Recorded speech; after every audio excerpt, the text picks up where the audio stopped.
আসসালামু আলাইকুম আমার ভাই বন্ধু হল। আমি এখন বর্তমানে হায়দ্রাবাদ আছি।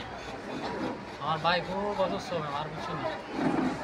আর আমি সমাধান সবর কিছু চাই আর দেন আমার ভাই সে যদি 2 টাকা 1 টাকা 4 টাকা করে দিতে পারো খুব সাহায্য হইল। মানে এখন আমার ভাই খুব সিরিয়াস হয়ে দিতে সীমা নাই।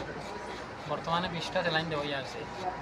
তানোর বেমার হইল গিয়া মানে কোনটা খাইয়া মোটামুটি আর থাকে না আর সবাই স্যালাইন দিতে আর হবা দিতে আর গিয়া তানোর ল্যাট্রিন মোটামুটি বন্ধ না খাইতে গিয়া কন্টিনিউ শুরু হয়ে দিতে। তখন হায়দ্রাবাদ সব থেকে বড় হসপিটাল আনছি, আনার পরে এনেও গিয়া মানে কোনো ইয়ন না, কোনো আরাম আবহন না। তানোর মোটামুটি ল্যাট্রিন কোনো হলে বন্ধ না। যখন আমরা পয়সা দেয় খুব ঠেকেছি, তখন তানোরে হয়তো বাড়িতে লইয়া যাইতাম, আল্লাহ টাকা পয়সা দিয়ে আমরা চিকিৎসা করিয়া পালা করতাম। কিন্তু চিকিৎসা করতে গেলে প্রচুর টাকা লাগে। তো দয়া করে আপনারা তুমি তাই এই ভিডিওটা যারা যারা পাইবা সবে শেয়ার মারিয়ে দিও। আর যে যতবার পায় ভিডিওর মাধ্যমে আমি স্ক্যান দিয়া দিম, যে যতবার পায় রাজ্য করিও। তখন বর্তমানে আমি হায়দ্রাবাদ আছি, তানোর লই যাবো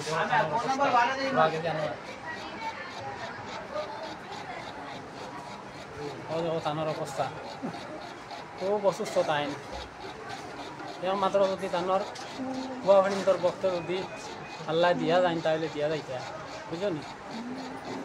এর বাদে আরো